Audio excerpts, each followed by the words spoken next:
Hello बच्चों, सभी को गुड मॉर्निंग, सभी को जय मां सरस्वती। तो आज हम फिर से आप सभी लोगों के लिए लेकर आ चुके हैं सुबह की 6 बजे वाली महत्वपूर्ण प्रश्नों की कैप्सूल क्लास। आज के इस क्लास में हम लोग करने वाले हैं कक्षा 12 के भौतिक विज्ञान के महत्वपूर्ण प्रश्न उत्तर, जो कि आप सभी लोगों को तैयार कर लेना चाहिए, जो कि आप सभी के बोर्ड एग्जाम को लेकर इंपॉर्टेंट है। और मैं आपको बता दूं, कल मैंने आपको ये महत्वपूर्ण प्रश्नों वाली 6 बजे वाली कैप्सूल क्लास मैंने नहीं दिया था, क्योंकि मैंने ऑलरेडी आपको मैं शाम को ही बोल दिया था कि परसों शाम को क्या करवाया था, मैंने पूरी किताब के सभी महत्वपूर्ण नेम्ड रिएक्शन करवाया था। मैंने बोला था कि आपको इस नेम्ड रिएक्शन को आज तैयार कर लेना है। इसलिए मैंने कहा था कि सुबह में क्लास नहीं दूंगा, आप उस टाइम भी लिखकर इसे याद कर लीजिएगा, क्योंकि मैंने पूरी किताब से 29 नेम्ड रिएक्शन करवाया था। अगर आपने उसे बढ़िया से तैयार कर लिया तो समझना, बोर्ड में आपका केमिस्ट्री के में 5 से लेकर 15 नंबर तैयार हो जाएगा। मैंने बोला था, मैं उम्मीद करता हूँ आप लोगों ने किया होगा। किया है ना? कमेंट बॉक्स में कमेंट करके बताना। जो नहीं किए हैं, परसों ही क्लास हुआ है, जाके कर लो, क्योंकि बार बार समय नहीं मिलेगा आपको 12th में पढ़ने का। लापरवाही बंद कर दो, ठीक है? तो आज क्लास में हम लोग क्या करने वाले हैं, आज महत्वपूर्ण प्रश्न उत्तर करेंगे भौतिक विज्ञान के, यानी फिजिक्स के, जो कि आप सभी लोगों को तैयार कर लेना चाहिए, जो कि आप सभी के बोर्ड एग्जाम में बार बार पूछे जाते हैं। ठीक है, तो चलिए शुरू करते हैं। लेकिन हाँ, शुरू करने से पहले मैं आप सभी लोगों को बता दूं, अगर आपने अभी तक बोर्ड परीक्षा 2024 के लिए जो हम लोगों का रिवीजन कम क्रैश कोर्स बैच चल रहा है, वरदान 3.0 बैच, ज्वाइन नहीं किए हैं तो आप सभी लोग अब कर लीजिए ज्वाइनिंग, क्योंकि अब समय आ चुका है, एकदम प्रेशर के साथ में आपको इसमें पढ़ाने शुरू कर दिए। पूरी टीम धीरे धीरे एक्टिव होने जा रही है, और समझ लीजिए यही जो 60-65 दिन बचे हैं आपके बोर्ड एग्जाम के लिए ना, यही आपके नंबर को डिसाइड करेंगे। आपको जहां से भी क्लासेज मिल रही है, हर जगह से पढ़ाई करो। और इस बैच की एक खासियत है कि इसमें आपको पूरा प्रॉपर बोर्ड एग्जाम की पर्सपेक्टिव से आपको क्रैश कोर्स के जरिए पढ़ाया जा रहा है। इसमें आपको एक नंबर की कंटेंट भी आपको प्रोवाइड की जा रही है पीडीएफ के रूप में। जैसे कल ही क्लास मैंने जो लिया था, जो बच्चे वरदान बैच में होंगे उनको पता होगा, कल मैंने क्या किया इसमें ना, वरदान बैच में सबसे पहले मैंने वो स्टार्ट कर दिया, inorganic chemistry organic chemistry start किया। क्योंकि बच्चों को क्या होता है, ऑर्गेनिक केमिस्ट्री के रिएक्शन याद नहीं होते, तो मैंने पहले आपको ऑर्गेनिक केमिस्ट्री स्टार्ट कर दिया, ताकि आप पहले ऑर्गेनिक केमिस्ट्री पढ़ लो, उसके बाद फिजिकल केमिस्ट्री स्टार्ट करेंगे। यानी ऑर्गेनिक केमिस्ट्री में 2 चैप्टर हो चुका है, उसमें हेलो एल्केन हेलो एरिन पढ़ा दिया हूँ, एल्कोहल फिनाल ईथर पढ़ा रहे हैं। कल मैंने फिनाल का 1 शॉट लिया था, सभी बच्चों को पता होगा। ये फिनाल का बुकलेट भी मैंने कल दे दिया बच्चों को। बच्चे 10 पेज था, मैंने बोल दिया था सभी से, भाई इसका प्रिंट आउट निकाल के बढ़िया से पढ़ लो, अच्छे से, नोट्स की जरूरत नहीं पड़ेगी, बढ़िया से पढ़ो इस कंटेंट को। आपको अलग से कोई बुकलेट की, अलग से कोई क्वेश्चन बैंक की जरूरत नहीं पड़ेगी। अगर आपने इसे कर लिया तो 90+ पक्का है। मैंने कल आपको करा दिया, ठीक है? इसलिए मैं कह रहा हूं कि अगर आप लेट कर रहे हो तो चीजें आप के आगे निकल जाएंगी और आप रह पाओगे वहीं से। इसी तरह मैथ में भी आपको दिया जा रहा है, फिजिक्स में, केमिस्ट्री में, सभी विषय में आपको इसी तरीके से मेहनत की जा रही है आप सभी लोगों के लिए। इसलिए मैं सभी से कहना चाहता हूँ, थोड़ा सा भी लेट मत करिए, जल्द से जल्द क्लास को ज्वाइन करके अपने तैयारी को बेहतरीन तरीके से शुरू कीजिए, और भटकिए भी मत इधर उधर, क्योंकि जिस तरीके से यहाँ पे कराया जाएगा उस तरीके से आपको कहीं पे भी देखने को नहीं मिलेगा। क्या क्या चीज़ें मिलेंगी इसमें, 1 शॉट रिवीजन क्लासेज मिलेंगी, माइंड मैप मिलेगा, क्लास डेली लाइव क्लास होंगी इंपॉर्टेंट क्वेश्चंस की, क्लास लाइव डाउट क्लास होगा, क्लास नोट्स का पीडीएफ मिलेगा, ऑनलाइन वीकली टेस्ट मिलेगी, हर एक शनिवार के दिन टेस्ट आपका होगा, स्टडी मटेरियल आपको मिलेगा बुकलेट फॉर्म में कंप्लीट। मैंने आपको स्टडी मटेरियल दिखाई दिया, कंप्लीट सिलेबस के सभी महत्वपूर्ण प्रश्न, मॉडल पेपर, गेस्ट पेपर, पिछले 5 साल के क्वेश्चन पेपर, और इसमें सभी विषय आपको पढ़ाए जाएंगे, physics, chemistry, math, Hindi, English, bio, क्योंकि सभी विषय को पढ़कर ही आप 90+ ला सकते हो। ये पूरी टीम आपको इसमें पढ़ाएगी, ठीक है? तो चलिए क्लास की शुरुआत करते हैं आज की, है ना? जो भी बच्चे अभी तक नहीं ज्वाइन किए, बिना लेट किए ज्वाइन कर लीजिए। फीस की बात कर लेते हैं। फीस 999 है, 999 इस समय फीस आप सभी लोगों के लिए। 999 में आपके बोर्ड एग्जाम तक के लिए पूरी तैयारी है, सभी विषय की है ना? अंतिम एग्जाम तक आपको इसमें पढ़ाया जाएगा, ठीक है? तो आपको अलग से कुछ करने की जरूरत नहीं है, ठीक है ना? और इसमें पूरे विषय पढ़ाए जाएंगे, मतलब एक विषय के लिए 200 रुपये लिए जा रहे हैं, इससे अधिक क्या ही कर सकते हैं, है ना? तो चलिए क्लास की शुरुआत करते हैं आज की। सबसे पहला प्रश्न आप सभी लोगों के सामने है कि तरंगार्ग किसे कहते हैं? तरंगार्ग किसे कहते हैं, बताओ। देखो, मैंने आपको बताया था कि तरंगार्ग क्या होता है, किसी माध्यम में समान कला में स्थित कणों को स्पर्श कराते हुए एक जो स्पर्श रेखा खींची जाती है, काल्पनिक सतह खींची जाती है, उसी को क्या कहते हैं, तरंगार्ग कहते हैं। क्या लिखोगे परिभाषा, बताओ क्या लिखोगे? किसी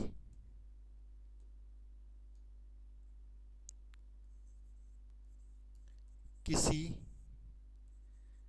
माध्यम में किसी माध्यम में किसी माध्यम में समान कला में स्थित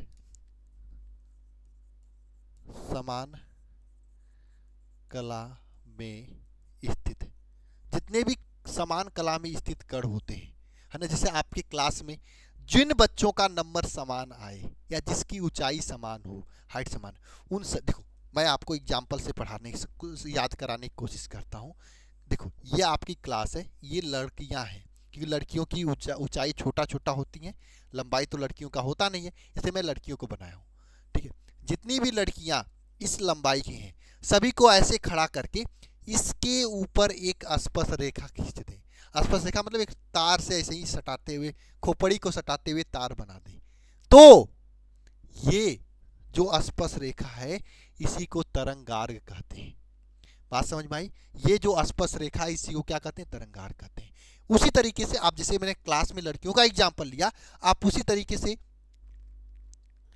एक कणों का ले सकते हैं। किसी माध्यम में समान कला में स्थित, समान कला में स्थित, जो समान कला में स्थित में रहने वाले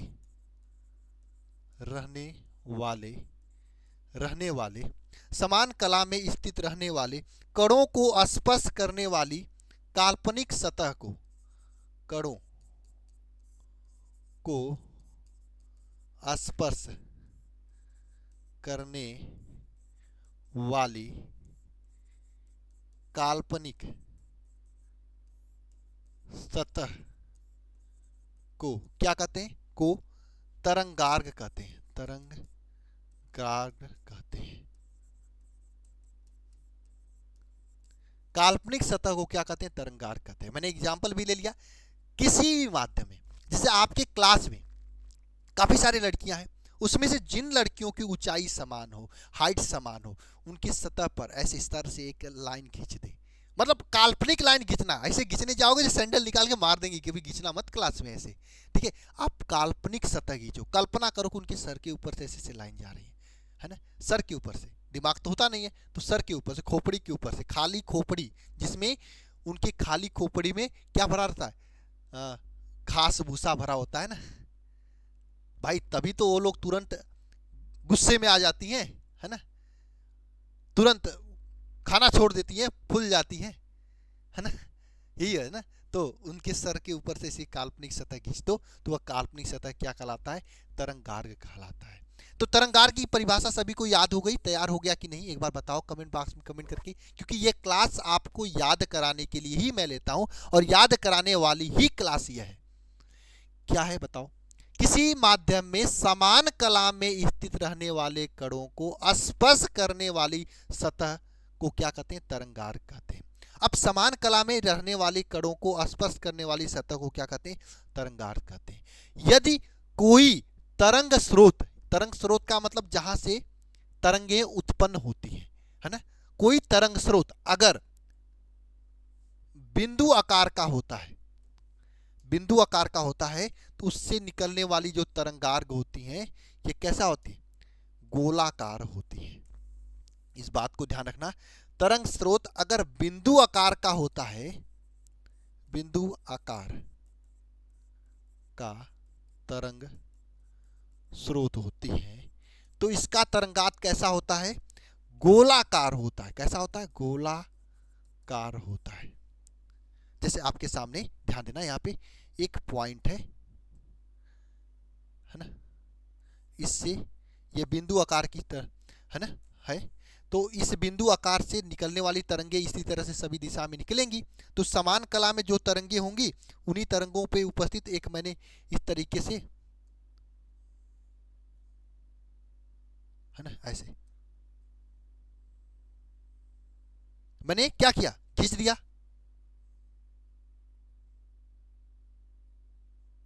इस तरीके से ये गोलाकार आपका तरंगार्घ हो जाएगा। यदि कोई बिंदुकार स्रोत है तो उससे निकलने वाला जो तरंग स्रोत होता है वो कैसा होता है? गोलाकार होता है। वहीं पे बात करें, अगर कोई रेखीय स्रोत होता है, ऐसे ट्यूबलाइट की तरह। ट्यूबलाइट आपका रेखीय प्रकाश स्रोत होता है ना, ऐसा कोई तरह स्रोत हो जो कि रेखीय हो, तो उससे निकलने वाली जो तरंगार्ग कैसे होते हैं बताओ? इससे निकलने वाली तरंगार्ग बेलनाकार होता है। कोई रेखीय प्रकाश स्रोत हो, क्या हो? रेखीय, रेखीय प्रकाश स्रोत होती है, तो इससे निकलने वाली जो तरंगार्ग होता है ये कैसा होता है? बेलनाकार, है ना। इससे निकलने वाली जो तरंग स्रोत होती है वो कैसा होती है? बेलनाकार होता है। अगर वहीं पे ध्यान देना सभी लोग, वहीं पे अगर कोई प्रकाश स्रोत, अगर कोई प्रकाश स्रोत बहुत अनंत पे हो, अनंत पे हो, प्रकाश स्रोत कहां पे हो? अनंत पे, इन्फिनिटी पे प्रकाश स्रोत हो, तो इससे निकलने वाला जो तरंगार्ग होता है ये कैसा होता है? इस तरीके से समतल होता है, समतल होता है।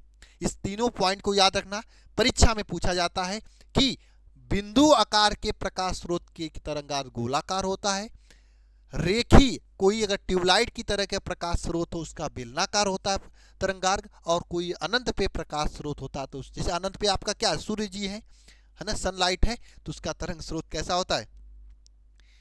समतल होता है। ठीक है, चलो अगले क्वेश्चन में चलते हैं। कला संबंध स्रोत से आप क्या समझते हैं? देखो बच्चे क्या होते हैं, इनमें कंफ्यूज हो जाते हैं, है ना, इन दोनों में, है ना, कि तरंगार्ग और कला संबंध स्रोत में कंफ्यूज हो जाते हैं, जो कि दोनों पूछा जाता है एग्जाम में। क्या होता है कला संबंध स्रोत? देखो ऐसे स्रोत जिनके बीच कालांतर समय के साथ साथ नियत हो उन्हें क्या कहते हैं? कला संबंध स्रोत कहते हैं। ध्यान देना, ऐसे प्रकाश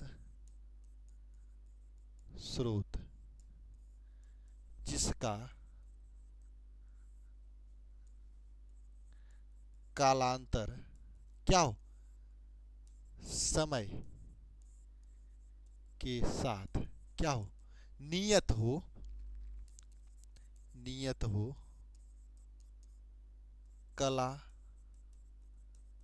संबंध स्रोत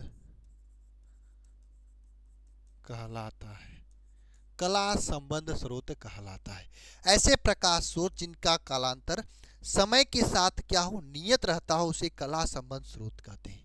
और कला संबंध स्रोत से अस्थाई व्यतिकरण प्राप्त होता है। इस पॉइंट को याद रखना हमेशा, कला संबंध स्रोत से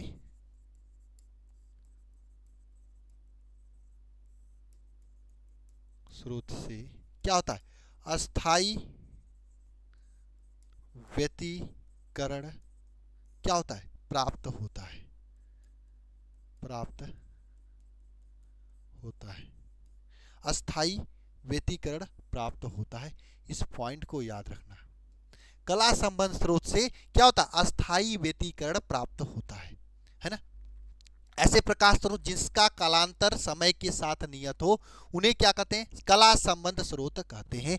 इसे भी याद रखना सभी लोग। ठीक है, आगे चलते हैं हम लोग। तरंगों के विवर्तन से आप क्या समझते हैं? इस क्वेश्चन पे बताओ, ये भी पूछा जाता है आपके एग्जाम में कि तरंगों के विवर्तन से आप क्या समझते हैं?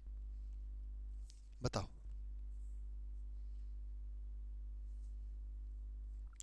बताओ, देखो जब कोई प्रकाश तरंगे किसी पतली स्लिट या तीक्ष्ण अवरोधक पर पड़ता है तो उस अवरोधक से आंशिक रूप से क्या हो जाता है? मुड़ जाती है। प्रकाश स्रोत की यह मुड़ने की जो प्रक्रिया होती है या मुड़ने की यह घटना होती है, इसी को क्या कहते हैं? विवर्तन कहते हैं। मैं बताऊं विवर्तन का फिर से। देखो क्या होता है ना, कोई कमरा बंद हो, कमरा बंद हो, कमरा थोड़ी ना बंद होता है यार, दरवाजा बंद होता है। तुम लोग कैसे दिमाग के लोग हो? दरवाजा मान लो कहीं पे ऐसे फाटक लगा के बंद कर दिया जाए, उसमें एक छोटा से, कैसा, छोटा से छिद्र कर दिया जाए, बाहर कस के हेलोजन लाइट या पियरका वाला बड़ा लाइट जला दिया जाए, तो क्या होगा? उस छोटे से छिद्र से जो प्रकाश किरण, छोटे से छिद्र से प्रकाश किरण घुसेगी ना अंदर, ये जो घुसने की क्रिया होती है इसी को क्या कहते हैं? क्या कहते हैं बताओ? विवर्तन कहते हैं। ये प्रक्रिया क्या कहलाती है? विवर्तन कहलाती है ना। आप क्या लिखोगे उत्तर में इसमें? जब कोई प्रकाश किरण किसी पतले छिद्र या फिर अवरोधक पर पड़ता है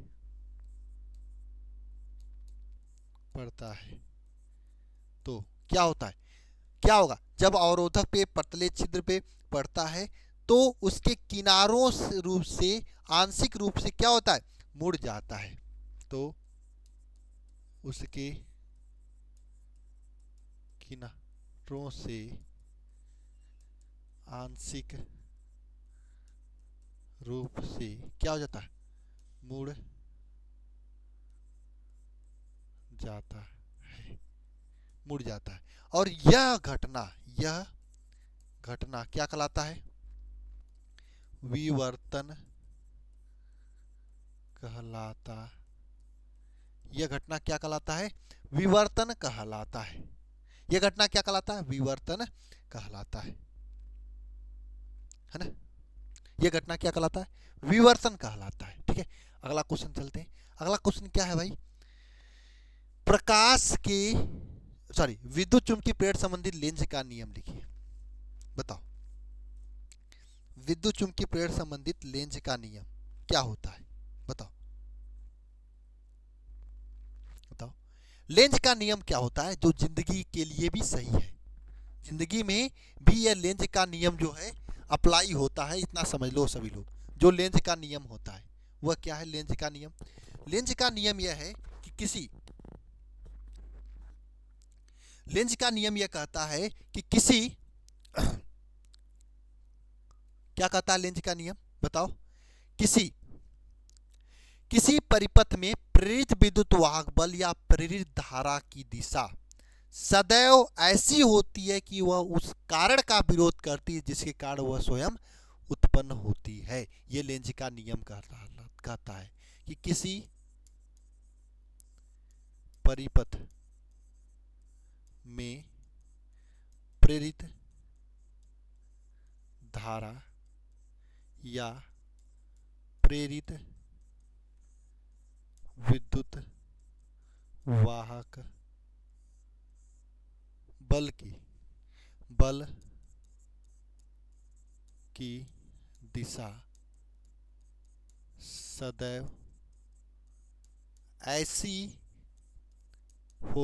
कि वह उस कारण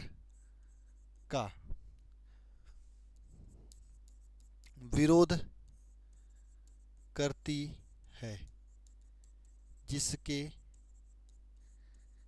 कारण वह स्वयं क्या होती है?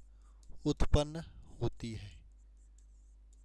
जिसके कारण वह स्वयं उत्पन्न होती है। बात समझ में आई? जिसके कारण वह स्वयं क्या होती है? उत्पन्न होती है। आई क्या बात समझ में सभी को? बताओ, है ना? किसी परिपथ में प्रेरित धारा या प्रेरित विद्युत वाहक बल की दिशा सदैव ऐसी होती है, वह उस कारण का विरोध करती है जिसके कारण वह स्वयं क्या होती है? उत्पन्न होती है। क्यों? बात समझ में आई क्या आप लोगों को?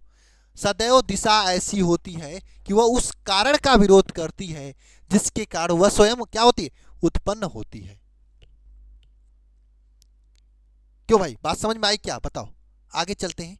आप सभी लोगों के लिए होमवर्क क्या है? 3 क्वेश्चन आपको होमवर्क दे रहा हूं। पहला क्वेश्चन यह है कि हाइगेंस के द्वितीयक तरीकाओं के सिद्धांत लिखिए। दूसरा क्वेश्चन क्या है? अन्योन प्रेरण को परिभाषित करना है। 2 समतल कुंडियों के मध्य प्रेरित अन्योन प्रेरण गुणांक के लिए सूत्र स्थापित करना है। तीसरा क्वेश्चन क्या है? किसी पतले लेंस के लिए मेकर का सूत्र लिखना है और इसके आधार पर लेंस के पदार्थ के अपवर्तनांक तथा लेंस के पृष्ठों की वक्रता त्रिज्या के बीच जो फोकस दूरी पर जो प्रभाव होता है उसका विवेचना करना है। ये 3 क्वेश्चन आपके लिए मैं होमवर्क देता हूँ। होमवर्क कहाँ पे कैसे करके भेजना होता है? होमवर्क आपको 8 बजे से पहले AM से पहले आपको भेजना है। कहाँ पे? एक मेरा नंबर है, लिख लो सभी लोग नंबर, 930 577 1375, यह नंबर है। इस पे आपको क्या करना है? टेलीग्राम करना है। क्या करना है? टेलीग्राम करना है। इस बात को ध्यान रखना है, इस पे आपको टेलीग्राम करना है, व्हाट्सएप नहीं, टेलीग्राम करना है। कब से? 8 बजे से पहले करोगे तो मैं आप सभी लोगों का होमवर्क देखूंगा, जो भी राइटिंग में गड़बड़ी होगा उसको देखूंगा, जो भी मेरे से हो सकेगा आपको मैं सजेशन दूंगा, भाई राइटिंग सही करो, हेडिंग अच्छे से लिखो, जो भी होगा। एक तरह से समझ लो ये टेस्ट है आपका, ये मैं डेली देता हूँ 3 से 4 क्वेश्चन, ताकि धीरे धीरे 3-4 क्वेश्चन करते रहोगे तो पूरी किताब के लॉन्ग क्वेश्चन भी तैयार हो जाएंगे, फायदे ही में फायदे रहोगे। ठीक है, तो चलिए अब आज के लिए मैं विदा लेता हूँ। मिलते हैं कल के सुबह की 6 बजे वाली क्लास में, और शाम को भी जो क्लासेज होंगी उसमें मिलेंगे। और जो भी बच्चे अभी तक इस बैच को ज्वाइन नहीं किए, सभी लोग बैच को ज्वाइन कर लीजिए, लेट मत कीजिए, चूँकि चीज़ें अगर सिलेबस आगे निकल जाएंगी तो आपके लिए भी दिक्कत हो जाएगा। मिलते हैं नेक्स्ट क्लास में, सभी को जय मां सरस्वती।